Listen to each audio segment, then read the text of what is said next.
سابق وزیر اعظم پاکستان ذوالفقار علی بھٹو ایک جلسے سے خطاب کر رہے تھے.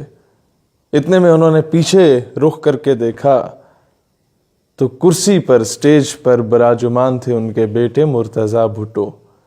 اسے دیکھتے ہی بولے, غریب عوام بھوک پیاس سے مر رہی ہے, غریب عوام نیچے بیٹھی ہوئی ہے اور ذوالفقار علی بھٹو کا بیٹا کرسی پہ بیٹھا ہوا ہے, اترو نیچے اور اس عوام کے ساتھ بیٹھو.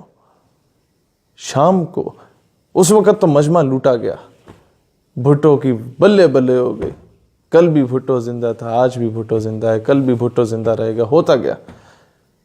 جب وہ گھر پہنچا تو دیکھا کہ مرتضیٰ بھٹو منہ سجا کے بیٹھا ہوا ہے.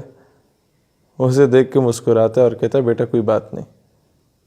تو والدہ نے پوچھا, بیٹا تمہیں کس نے کہا تھا کہ کرسی پہ بیٹھو؟ مرتضیٰ بھٹو کہتا ہے, ڈیڈی نے کہا تھا. اب ہوا کیا کہ پاکستان کی سیاست پچھلے 70 سالوں سے کچھ اسی طرح چل رہی ہے. جب آپ کے فواد چودھری صاحب جا کر قادیانیوں کی فیور میں سٹیٹمنٹس دیتے ہیں, جب وہ اسیران ناموس رسالت پر خاموشی تھام لیتے ہیں, جب وہ وہاں سے برطانیہ اور امریکہ کی غلامی پر تلے ہوتے ہیں, جب آسیہ کے کیس کو اتنا بائسڈ ہو کے ڈیفینڈ کیا جاتا ہے, جس کو گستاخ رسول ہونے کے نام پر 2 بار سزا دی جا چکی ہو, فرد جرم عائد ہو چکا ہو, اس کے باوجود برطانیہ اور امریکہ کو راضی کرنے کے لیے, ان کی سٹیٹمنٹس پر پورا اترنے کے لیے فواد چودھری صاحب اور ان کی ساری گورنمنٹ جو ہے یک طرفہ ہو کے عاشقان رسول کی دل آزاری کرتے ہیں.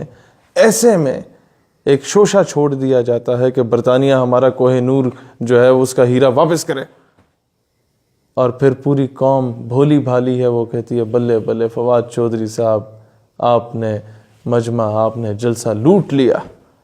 دوستان ذی وقار, شاید آپ یہ بات جانتے ہوں کہ مالک اپنے بوٹ پالشیے کی درخواست پر نظر ثانی تو کر سکتا ہے, لیکن مالک کبھی اپنے بوٹ پالشیے کو اتنی جرت نہیں فراہم کرتا کہ وہ اسے حکم دے کہ فٹافٹ میری چیز واپس کرو. مالک بیٹی اٹھا کے تو جا سکتا ہے, ریمنڈ ڈیوس اور کرنل جوزف کی صورت میں قتل کر کے تو جا سکتا ہے, لیکن کبھی آپ کو حکم کرنے کی اجازت نہیں دیتا.